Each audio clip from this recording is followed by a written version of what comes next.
Section 5.10 Entropy change in chemical reactions. Let's look at a very simple reaction from A to B. A is the reactant, B is the product at 298 K and 1 bar pressure.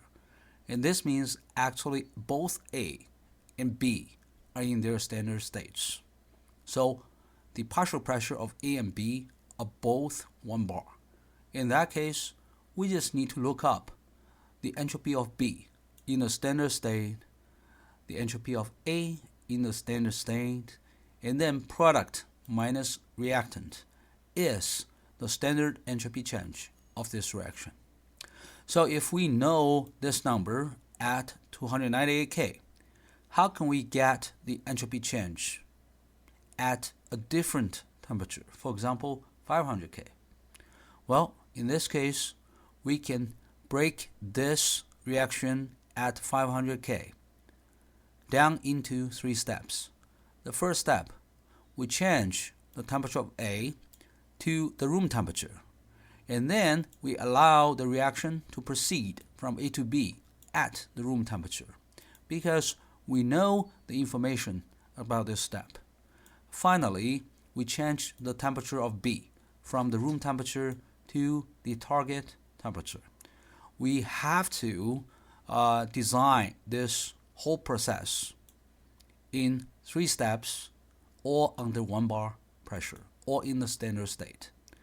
Now, because entropy is a state function, we just need to add up the entropy change of step 1, step 2, and step 3. And this is the entropy change of step 1. This is the entropy change of step 2, the standard entropy change at the room temperature. This is the entropy change of step 3, from the room temperature to the target temperature. Over here, this target temperature is 500 K. So how do we do this? Well, again, this information is given. We just need to combine the first term and the last term. We put them together. Pay attention to the negative sign here. This is because we need to swap the lower and upper limits here. And then we put them together.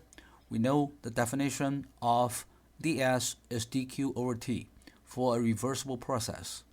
Because in this reaction, we assume the system pressure is a constant 1 bar.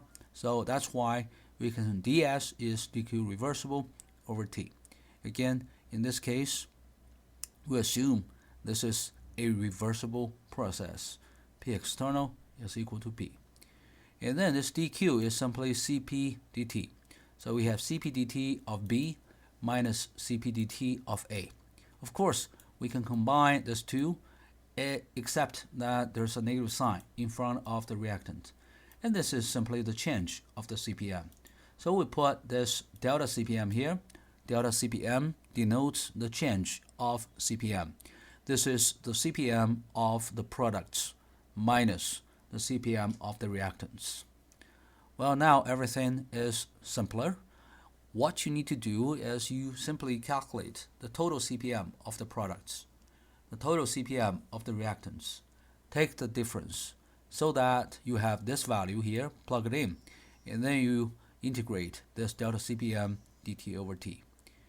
I used t prime here because I used this t as the upper limit to avoid confusion. I'm using t prime here, but this t prime is a dummy variable. You can replace this t prime with x. That should not affect the result. Even if it's x, x is between the room temperature and the target temperature t. Usually this delta CPM is a constant or roughly a constant. In that case, this integral is simply delta CPM times the logarithm of t over 298K. That's it. So more generally, if you know the entropy change of a reaction at T1, you can compute the entropy change at T2 by adding a correction. If you look at the correction, you can see T1 is your baseline. This is your baseline. You're trying to change this T1 to T2, so the lower limit is T1, upper limit is T2. You just need to integrate this delta CPM dt over t.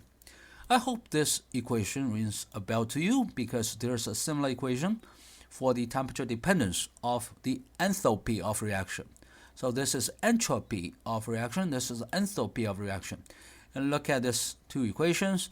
You replaced S with H over here. This is delta CPM over T, and this is just delta CPM. So I would recommend you to memorize these two equations together, and more importantly, can derive these two equations together.